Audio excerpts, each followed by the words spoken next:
masih dari Melbourne karena mereka jamnya udah jam 11 lewat ya. Saya mempersilakan peserta pertama dari Pak David Wongso, Sabtu Presiden dari Melbourne Regional ANZ ya. Silakan Pak David Wongso. Ya, terima kasih Pak Joni. Selamat malam rekan-rekan. Saya mau bagikan kesaksian. Saya sebagai seorang profesional selama ini yang meniti karir sejak usia 24 tahun, kerja di multinasional dan grup besar. Meniti karir lewat kinerja, harus berprestasi, dan untuk dapat promosi ya kita harus kerja sampai long hour, termasuk weekend, kadang cuti juga harus bersedia untuk diganggu. Nah, saya suami istri bekerja sebagai profesional, karir kami sama-sama bagus, dan Tuhan jawab doa saya. Usia 45 saya diangkat sebagai direksi perusahaan terbuka. Dipercaya mengelola 12.000 karyawan, 125 cabang. Owner perusahaan saya ini orangnya sangat demanding, perfeksionis. Kalau dia nggak happy dengan kerjaan kita itu dia bisa ganti kita di RUPS 6 bulan ke depannya. Jadi ibaratnya direksi itu setahun ngambil rapor 2 kali. Jadi kalau nggak naik kelas diberhentikan gitu. Dia sendiri orangnya hanya tidur 4 jam setiap hari. Jadi pekerja keras juga. Dan pada masa itu istri saya sebagai konsultan IT itu selama 4 tahun terakhir itu sering mengerjakan proyek IT di China, Hong Kong, Malaysia, Singapura, dan Belanda. Sehingga dia pun hanya pulang itu weekend aja. Ya, jadi bayangkan saya dengan tuntutan pekerjaan seorang direksi, merangkap jadi ayah, mengurus anak, mengurus rumah juga gitu ya. Tapi saya tidak keberatan karena saya merasa juga istri punya kontribusi untuk cita-cita keluarga kami. Nah, saya rata-rata sampai rumah itu jam 8, jam 9 malam ya di Jakarta. Masa itu saya dengan anak tuh sudah punya kebiasaan sebelum mereka tidur itu selalu saya berdoa, baru mereka tidur. Dan karena kebiasaan itu, anak-anak saya kalau saya belum tiba di rumah, mau itu jam 10, mereka itu nungguin saya dan kadang-kadang itu ketiduran di sofa. Jadi kadang saya pulang sampai rumah itu saya guilty feeling sekali harus mindahin mereka ke tempat tidurnya, lalu berdoa, baru mereka tidur. Jadi perasaan bersalah saya besar sekali dan kebetulan background saya itu saya seorang psikolog ya. Jadi saya tahu apa yang benar, apa yang ideal seorang ayah sama anak, lalu saya melihat gapnya dengan waktu yang saya bisa sediakan. Sementara ibunya kerja di luar negeri ya. Jadi dan kadang itu karena capek, stres di pekerjaan, kadang-kadang saya semakin guilty feeling karena saya overreacting ya, marah sama anak-anak berlebihan. Nah, periode itu juga karena saya hobinya memang olahraga dan saya cukup berbakat olahraga, saya masih ada waktu ikut balapan sepeda, ikut lomba triathlon gitu ya. Dan saya sering dapat trofi di kelompok usia. Nah, bayangkan waktu saya sangat minim buat anak-anak. Dan di masa itu sebagai direktur HRD, saya mengambil sekolah teologi S2 di bidang ministry dan menjadi ketua persekutuan karyawan Kristen Katolik.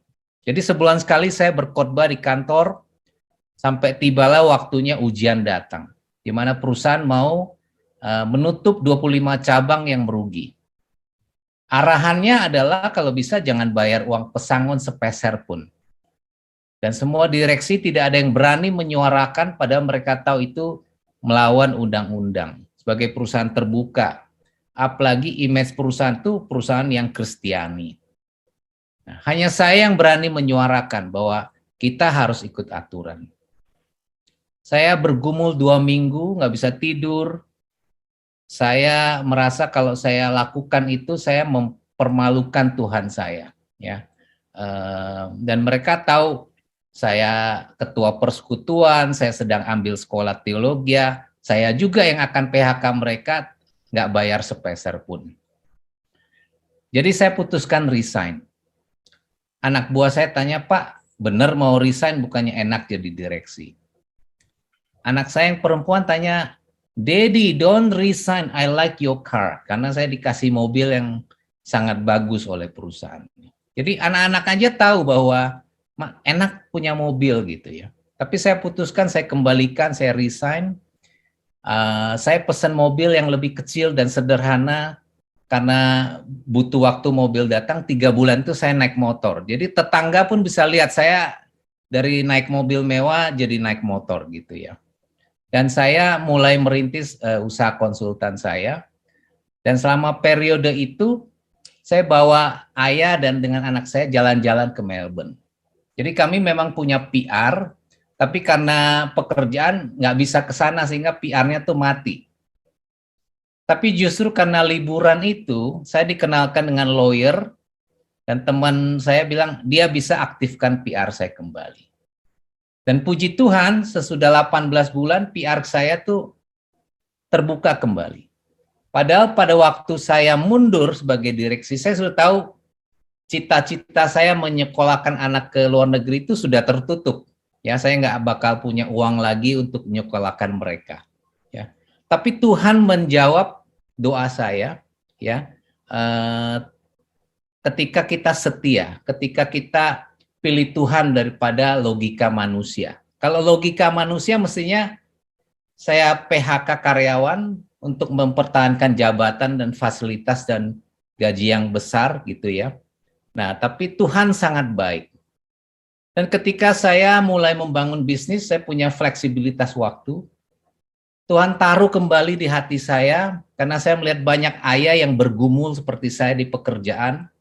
Mereka seperti menjadi budak di korporasi, hanya ada waktu untuk bekerja, tidak ada waktu untuk anak, kasih sayang, sebagai suami, sebagai ayah, hanya bisa kasih makan, ya, tidak memberikan contoh, mengajarkan moral.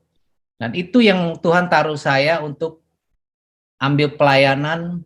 Jadi saya ikut ke gerakan The World Needs a Father, dunia membutuhkan seorang ayah. Ya, saya ikut ke gerakan Family First. Nah, ini yang sampai sekarang di Full Gospel ini juga saya share ke Bro Adam. Saya rasa menjadi kebutuhan. Dan saya dalam kesempatan ini juga menghimbau rekan-rekan pengusaha yang mempekerjakan banyak ayah, jadilah pengusaha yang memanusiakan mereka, bukan memperbudak mereka. Sehingga mereka juga bisa menjadi ayah di rumahnya gitu.